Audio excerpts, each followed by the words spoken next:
I've spent about 3-ish weeks shooting just about everything possible with the Godox V480C.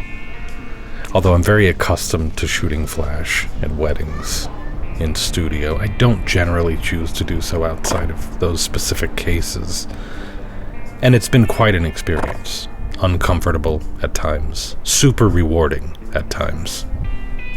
I'm using the flash off camera, and this is how I swipe right. Set the flash to receiver. Now I can trigger it with a Godox XPro-C wireless trigger, or any Godox trigger, or Godox flash. Really easy, and I really appreciate that. I feel like I've done every trick possible 1,000,000 times over with flashes and shutter speeds and various types of movement.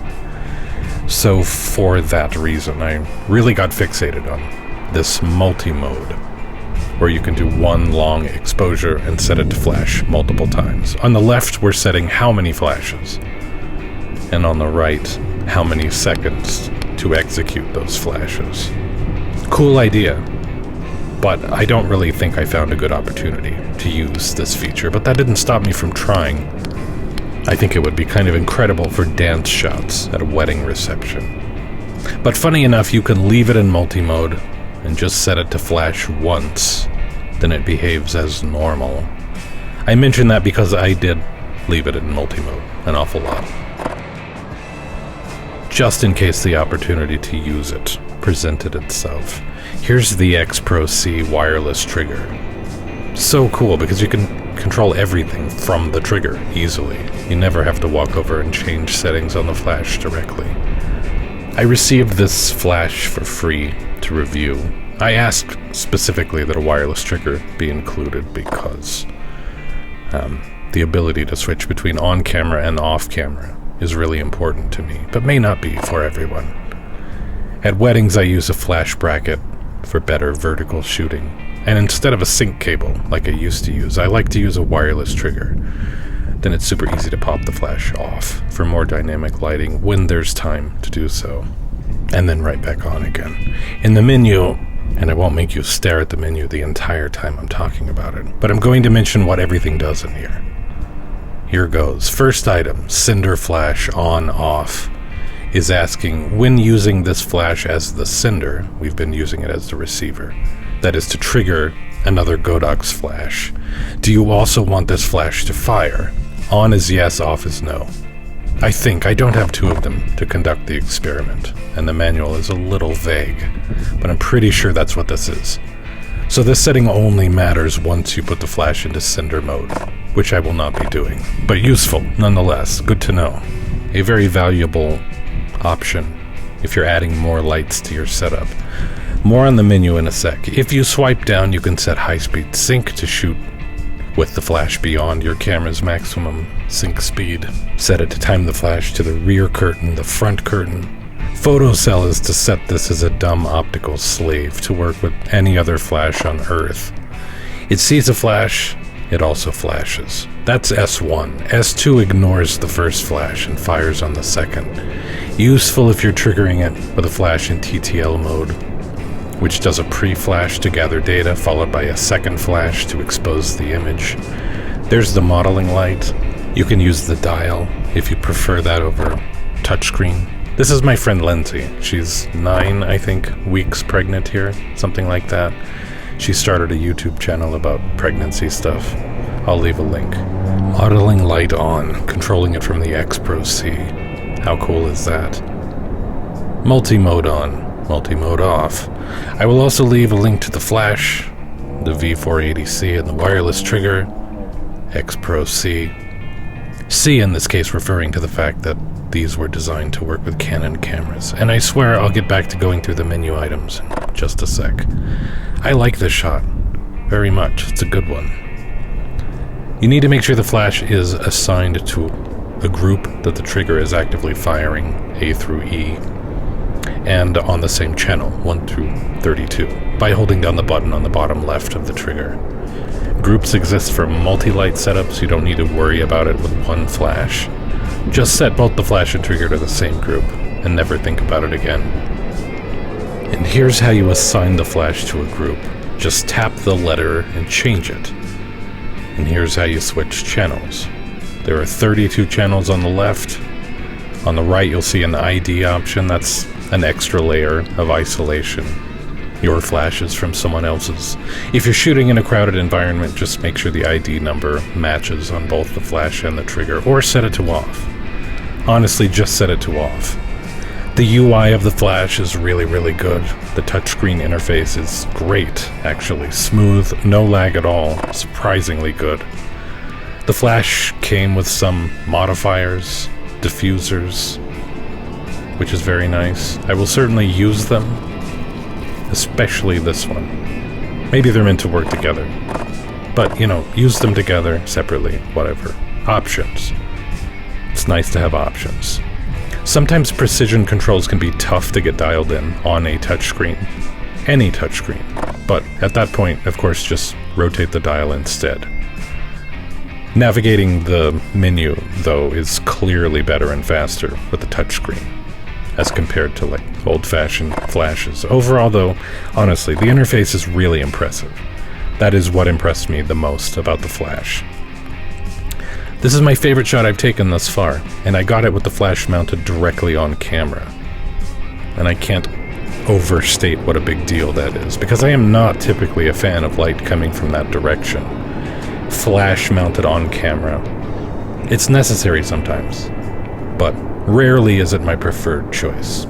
But it really worked on that shot, and the included diffusers do make a noticeable difference.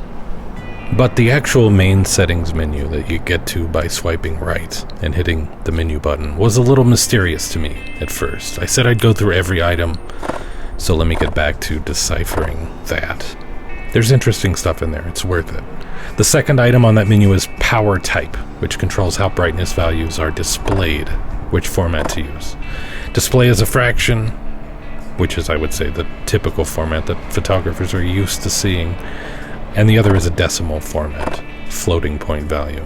And in that same menu item, step is how fine or broad the adjustment increments are, or how many values between two numbers, if that makes sense. TCM is the next menu item. When TCM is enabled, you take a shot with TTL, then switch to manual. It'll automatically set your flash with the same power settings as the prior TTL shot. Versus when TCM is disabled, TTL will of course work as normal, but when you switch to manual, it will not inherit the same power settings. Instead, it will always just revert back to or maintain whatever the last manual setting used was.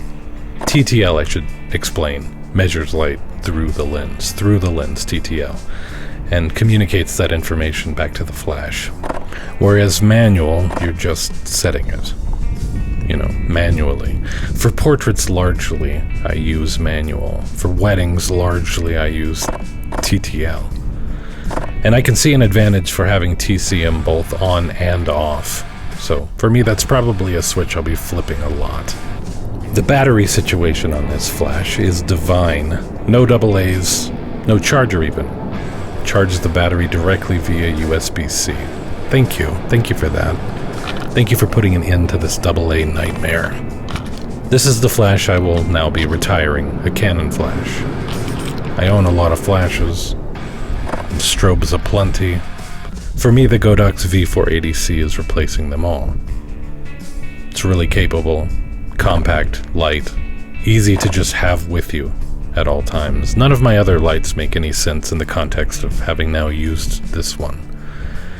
For still photography, anyway, I am hanging on to my video lights. Not that I ever have the opportunity to use them, but they're good lights. Maybe someday. Oh, and not that there's not also an advantage to non-proprietary, easily attainable batteries, but for a variety of reasons, I really prefer this battery arrangement. I'm constantly charging batteries in my case. It's vital that I do so. Not solely because of the cost of batteries, it's more a question of space in my bag. So many things fighting for space. I have to really strategize about what to bring and what to leave behind. This little stand also came with the flash. It has a tripod thread on the bottom, whatever thread size that is, the standard one for tripod mounts. The flash also came with these color gels. I think that's really cool. though I don't see myself using them anytime soon. Maybe. I've certainly used gels in the past. So maybe. I guess my issue is that it became a thing for a while there for portraits, and I really got turned off to it. Someone with a really good eye for color could probably use them way more effectively than I ever could. But back to the menu. MF, meters feet. Standby is just sleep or hibernation. Power saving mode. After 90 idle seconds, it kicks on. Auto off is a complete power shutdown after your choice of 30, 60, or 90 minutes in standby mode. Model is asking, when using the modeling lamp, should the modeling lamp turn off for a moment while the flash fires and then resume, or should it continue shining while the flash is firing?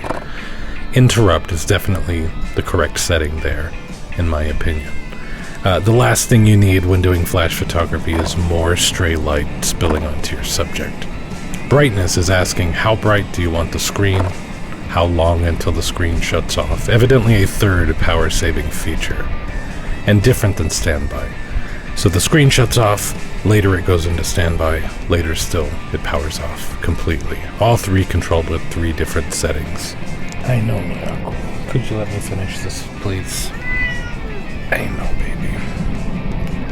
Language. Simplified Chinese and English are the current options. I imagine that could potentially be expanded down the road with firmware updates. Factory reset will, of course, reset a factory somewhere. Device info shows your current firmware version. And before we're through here, I will update the firmware. During that first photo shoot, I was conservative with the modeling light for fear of draining the battery. I only have the one battery, but for this shoot, I used it a lot. Not all the time. Sometimes it didn't make sense, but I had it on a lot of the time. And I found no meaningful difference in battery life. So, what I mean is it appears to use very little power. One needn't worry about using it and having it drain the battery. It doesn't really drain the battery, which is great. Okay, firmware. How about we just do that now? At the Godox site, searching for firmware for my flash. There it is. Download. Allow. Open. I'm chewing on a mint. I probably shouldn't be. Opening the PDF. Taking a look at the instructions. Here's the correct firmware updater app version. And here it is to download. Let's do that. Thrilling stuff, I realize. I shot a lot of stuff on this flash that I didn't show. Cat photos, wife photos, flowers. I spent a great deal of time doing macro shots of flowers. But I think it's appropriate to close this out with this photo shoot, because this was the moment I fell in love with the thing. It feels uncomfortable, unnatural to me to insert a flash into outdoor, daytime photography, so I feel a certain way about it in the doing of it. But feelings don't always correspond to reality. Frequently not, in fact. And this is very clearly just another case of that. Like, I don't want to interrupt or challenge my routine. But then, geez, did it make this shot pop in a way it otherwise would not have. I mean, it would also be more convenient not to be out here at all doing this. But if I'm going to be out here doing this, I might as well give myself every advantage. If you're using a Mac, the Mac OS may block the firmware updater app. Just go to security settings, in settings on your Mac. Tell it to open anyway. This is pretty standard. This happens all the time for apps not downloaded to the Mac App Store. You can also change that behavior if it annoys you, but of course Mac OS support is outside of the scope of this video. And I also use Windows, by the way. More for fun stuff, gaming. Very limited, occasional gaming. In my portrait photography business, which mostly doesn't exist anymore. But that's what I did for a living most of my adult life. I've always lived by the weather forecast, which is sadly often wrong. Lugging lights around is certainly something I did on occasion, though my feelings toward shooting artificial lights on location is almost a completely separate topic, too much to get into. So I won't. Updater app running, choose our firmware that we downloaded. But then I ran into an issue. My Mac and the flash would not speak to each other. I plugged the flash into the cigarette lighter adapter, which revealed the issue is one of power. The Mac refuses to supply enough power to activate the flash. I had to use a powered USB hub. But that worked. It took maybe a minute tops. Now I have the latest firmware. And I feel more valuable as a human being because of it. But I'm walking away from this experience as a different photographer. I'm telling you, force yourself to do the opposite of what you're accustomed to doing, and growth will occur. Whether or not you decide to keep on doing that thing, whatever it is, or whether or not you get good results, almost doesn't matter. Though I feel that I did get good results. Yeah, I plan to use the V480C and the XPro-C from now on at every photo shoot of a person that I do going forward. I mean, it's not as though I'm not going to also utilize gorgeous sunset or sunrise light when available. I think the point is that it's not usually available, whereas this is like a sunset in a box. Sunset and sunrise are great, but for the other 806 miserable hours of every day, now I've got a better solution. And this is a real shift for me. I've stopped thinking of flash as a workaround. It's not a last resort anymore. I can create the light. I don't have to chase the light. So this is where I am now, still figuring things out, granted, but very much liking where this is headed. The ridiculous thing is how affordable this flash is. It's the least expensive flash I've ever owned, and easily the most useful, especially paired with the wireless trigger. And there are versions available for Nikon, Fuji, Sony, Micro Four Thirds as well. Many camera systems. Willow here is on Instagram. I'll leave a link. So, light on demand. For what it costs, for what it does, the Godox V480 has earned a permanent spot in my bag. Links provided below the video. And it's not marketing BS. I genuinely love this flash. It's really good.